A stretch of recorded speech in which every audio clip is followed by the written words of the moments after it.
Bonjour, c'est Roxana Pranveil du cabinet Harmony Coaching. Dans cette vidéo, je voudrais partager avec vous des pistes pour vous permettre d'augmenter vos performances et votre efficacité dans vos études en utilisant votre mémoire de manière neuroergonomique, c'est-à-dire adaptée au fonctionnement de votre cerveau.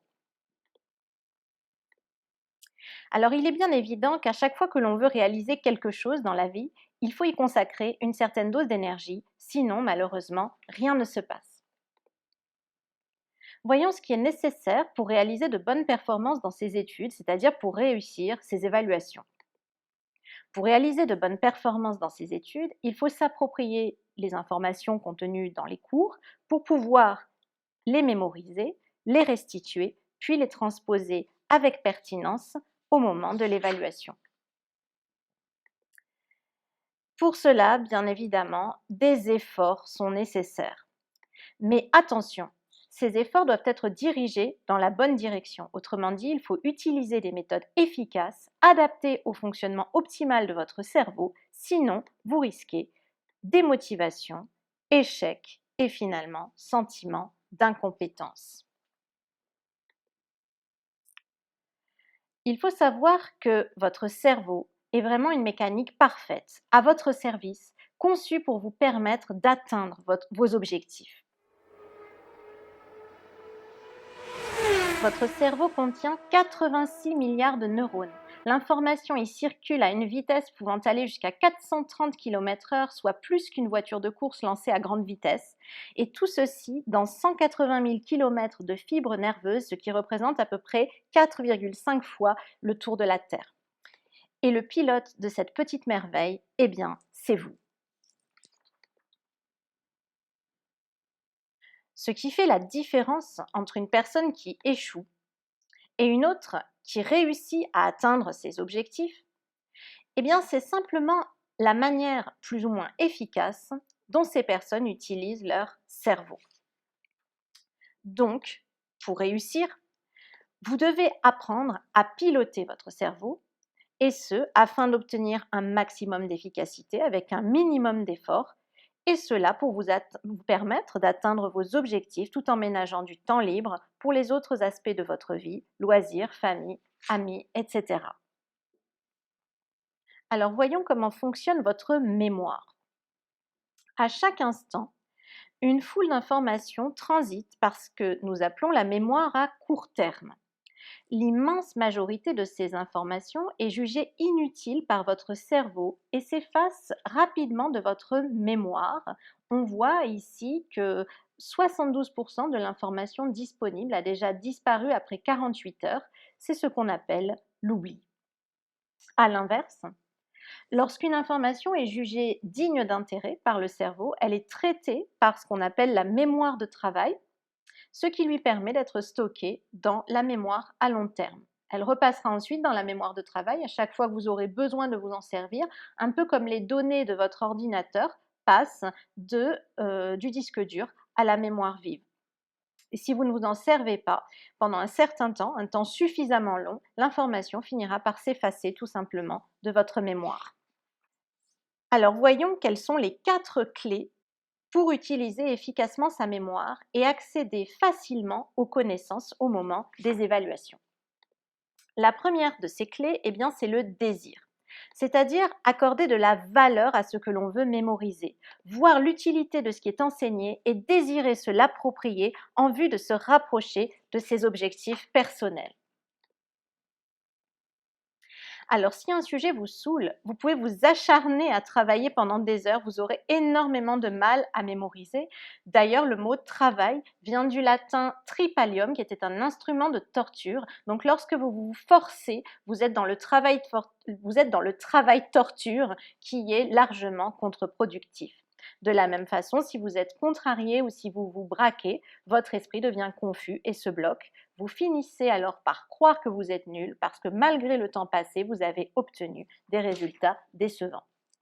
N'oubliez pas que votre cerveau est à votre service. Son efficacité dépend de la manière dont vous le programmez. Donc vraiment, lorsque vous vous forcez, vous lui envoyez des messages contradictoires. D'un côté, vous lui dites qu'une chose n'est pas digne d'intérêt et de l'autre, vous lui demandez d'y consacrer de l'énergie Pour votre cerveau, c'est complètement incohérent, c'est comme conduire une voiture en appuyant sur la pédale de frein et d'accélérateur en même temps. On peut dire que vous vous auto-sabotez. À l'inverse, vous avez déjà remarqué que vous retenez beaucoup plus facilement ce que vous considérez comme intéressant, aimable ou utile. Pourquoi? Eh bien parce que votre cerveau est relié à votre cœur et son degré de performance dépend de vos émotions. Voilà, par exemple, le numéro de téléphone d'une jolie fille sera bien plus facile à retenir que la page des exercices de maths pour demain. En clair, plus vous prendrez plaisir à une tâche, plus elle aura de valeur à vos yeux, plus vous mémoriserez rapidement et moins vous aurez besoin d'y passer du temps. Tout simplement parce que votre cerveau a été informé que ce que vous êtes en train d'apprendre est censé vous rapprocher de vos objectifs. Du coup, au lieu de lutter contre le cerveau, d'être dans le travail torture, le tripalium dont on parlait tout à l'heure, vous collaborez naturellement avec lui. Par exemple, si vous projetez de partir séjourner aux États-Unis, vous aurez beaucoup plus de facilité à apprendre la langue anglaise. Pourquoi? Parce que vous informez votre cerveau que cette compétence, apprendre la langue anglaise, vous est utile, ce qui améliore votre fluidité mentale et votre efficacité. Le fait de choisir de modifier vos croyances peut donc vous faciliter fortement la tâche. Par exemple, la croyance limitante « je suis nul en maths et de toute façon les maths ne servent à rien » peut devenir la croyance alternative suivante « j'aime réfléchir et trouver des solutions, les maths me permettent de développer cette compétence ». Ce qui est important de retenir, c'est que pour mémoriser efficacement, vous devez être cohérent avec vous-même. C'est-à-dire que soit vous estimez qu'une compétence ne vous sert à rien et vous assumez les conséquences qu'il y aura à ne pas la travailler, soit vous considérez qu'elle vous rapproche de vos objectifs, alors vous trouvez un moyen de la vendre à votre cerveau comme quelque chose d'utile et si possible de la travailler avec plaisir. Alors c'est sûr, vous pouvez aussi passer en mode victime. Mes profs sont nuls, mes parents me saoulent, etc. Mais au final, c'est vous qui foncez droit dans le mur. Pourquoi? Eh bien tout simplement parce que votre vie vous appartient et que c'est vous qui êtes en train de la construire. Maintenant que vous êtes au courant, vous êtes à 100% responsable des résultats obtenus. Alors, si vos profs sont inspirants, génial, ce sera plus facile pour vous. Mais si ce n'est pas le cas, rien n'est perdu. Prenez-le comme un défi à relever. Vous motivez vous-même en faisant vos propres recherches et en vous focalisant sur vos objectifs. Voici maintenant la deuxième clé pour utiliser efficacement votre mémoire. Alors, il s'agit de la compréhension, c'est-à-dire donner du sens à ce que l'on veut apprendre. Cela suppose de comprendre. Comprendre, ça vient du latin comprendere qui signifie prendre avec soi, s'approprier quelque chose, s'approprier ce qui est attendu pour se sentir compétent et efficace. Si vous avez à apprendre par cœur des listes de mots qui n'ont pas de lien les uns avec les autres, le fait de vous inventer une petite histoire ou un anagramme qui a du sens vous fera gagner du temps. Alors prenons un exemple. Essayez de mémoriser dans l'ordre cette liste de planètes. Vous pouvez par exemple mettre cette vidéo en pause pendant 1 minute si vous souhaitez essayer. Essayez maintenant de mémoriser cette autre phrase. Mes vieilles tongs mouillées jetées sur un nénuphar. Comme vous pouvez le constater, c'est beaucoup plus facile car vous pouvez visualiser les vieilles tongs mouillées. La première lettre de chaque mot vous permet de vous souvenir des planètes dans l'ordre. D'une manière générale, si vous ne comprenez pas le sens de ce que vous cherchez à mémoriser, il est tout à fait normal de ne pas avoir envie d'y consacrer du temps et de l'énergie. Vous risquez alors de chercher à fuir la tâche parce que personne n'aime se sentir incompétent et inefficace.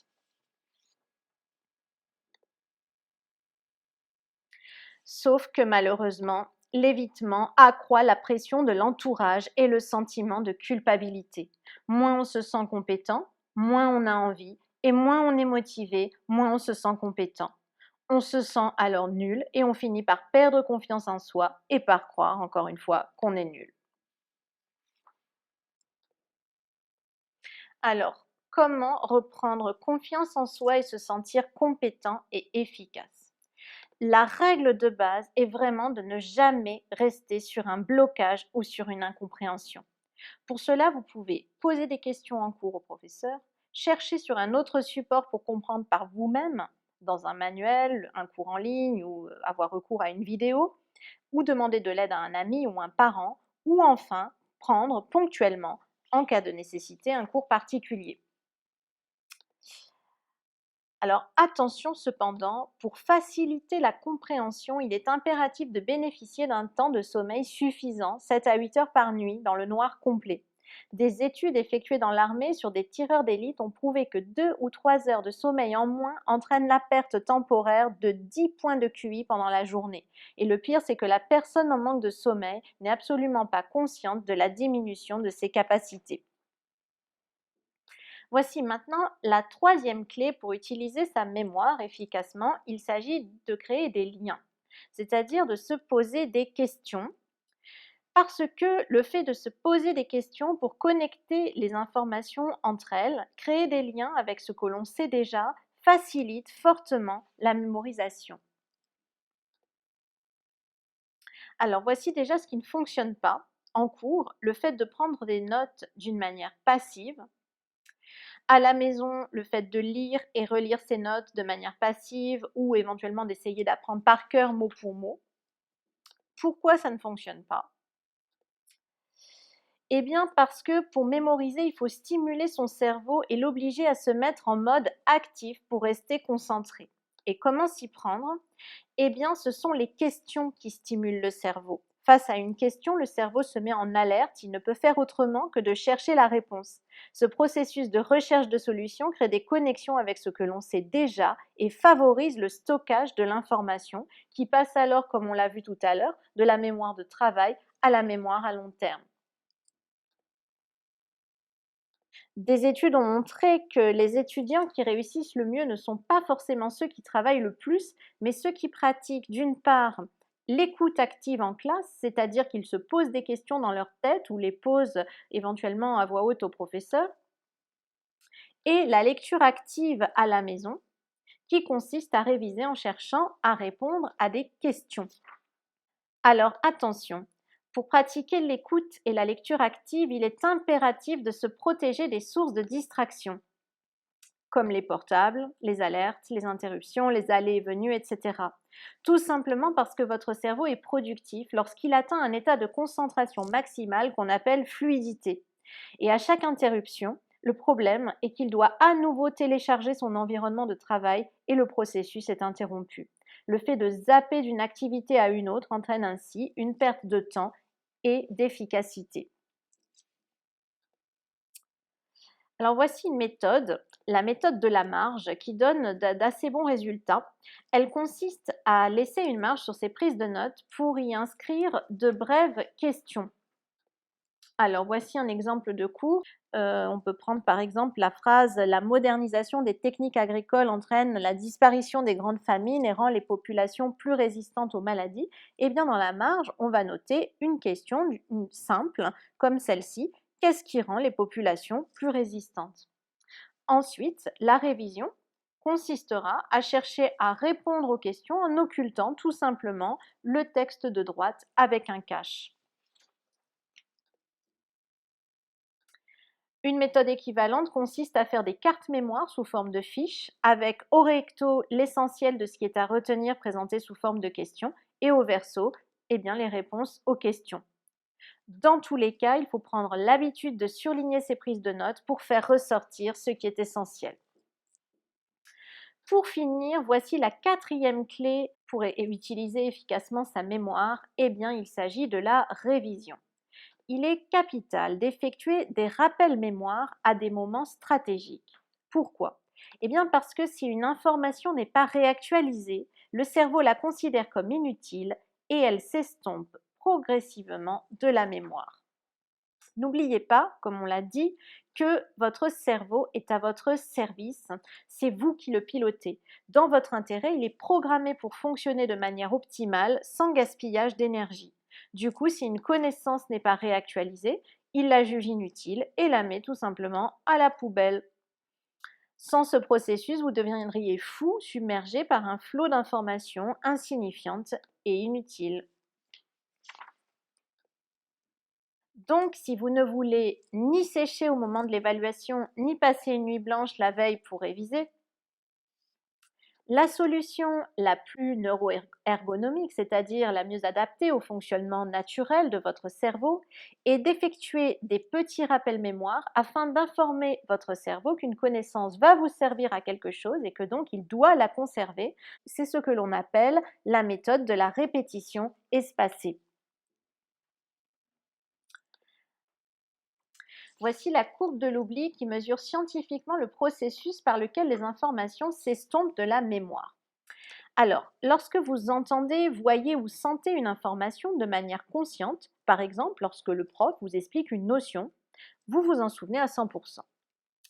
20 minutes plus tard, vous ne vous souvenez déjà plus que de 58% de l'explication qui a été donnée. Et après 2 jours, il ne vous en reste que 28%. Alors, nous retrouvons ici la courbe de l'oubli. Comme on l'a dit tout à l'heure, donc au moment où la notion est vue pour la première fois, vous êtes à 100% de mémorisation, mais vous observez que la courbe de l'oubli descend très vite. Et en réalité, le meilleur moment pour effectuer le premier rappel mémoire, avant que les informations ne partent trop loin dans la courbe de l'oubli, eh bien c'est juste après le cours ou éventuellement le soir même. Cela ne vous prendra que quelques minutes de le faire.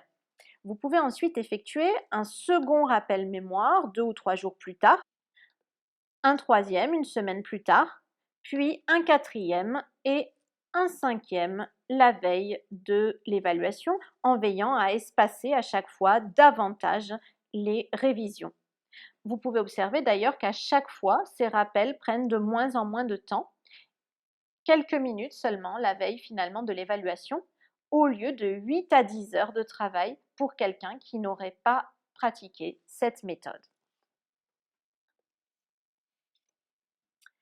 On peut associer la méthode de la répétition espacée avec la méthode de la marge ou les cartes mémoire. Voici par exemple le système de Leitner qui consiste à ranger des cartes mémoire dans 5 boîtes par ordre croissant de connaissances. Dans la première boîte, par exemple, on va placer les nouvelles cartes qui sont à réviser tous les jours. Dans la seconde boîte, on va placer les cartes à réviser tous les 3 jours. Dans la troisième boîte, celles qui sont à réviser une fois par semaine. Dans la boîte numéro 4, on va placer celles qu'on ne souhaite réviser qu'une fois par mois parce qu'elles sont vraiment sues. Et enfin, dans la boîte numéro 5, on va placer les cartes qui sont parfaitement sues et qui sont à réviser une fois de temps en temps, par exemple à chaque vacances. Il existe aussi des applications de répétition espacée pour smartphone qui se chargent de calculer à votre place les intervalles de révision pour chaque carte mémoire et vous envoient un rappel au moment où vous devez vous exercer. Alors les plus connus sont par exemple Duolingo pour l'apprentissage des langues ou encore l'application Anki que vous pouvez paramétrer vous-même en créant et en configurant vos propres cartes mémoire. Pour résumer, voici le rappel des 4 clés pour booster sa mémoire en utilisant efficacement son cerveau. Le désir, la compréhension, les liens et la révision. Alors, si vous êtes convaincu et si vous voulez tester cette méthode pour optimiser votre temps de travail et disposer de temps libre sans culpabiliser, alors commencez dès demain à appliquer les principes suivants. 7 à 8 heures de sommeil par nuit, pratiquer l'écoute active en classe, mettre ses questions dans la marge, faire des rappels mémoire quotidiens en plus du travail donné par les professeurs, éloigner les sources de distraction pendant le temps de travail. Et surtout, n'oubliez pas qu'en fin de compte, si vous voulez vraiment réussir, le principal finalement, quelles que soient les méthodes utilisées, c'est de se mettre au travail. Alors voilà, j'espère que cette vidéo vous sera utile. N'hésitez pas à me laisser vos idées, vos témoignages et vos commentaires et à partager avec vos amis. Et si vous voulez me soutenir, vous pouvez le faire en vous abonnant à la chaîne ou en likant mes vidéos. Pour des conseils et un programme de réussite personnalisé, vous pouvez aussi prendre un rendez-vous via la plateforme de rendez-vous en ligne sur le site www.harmoniecoaching.fr. À très bientôt!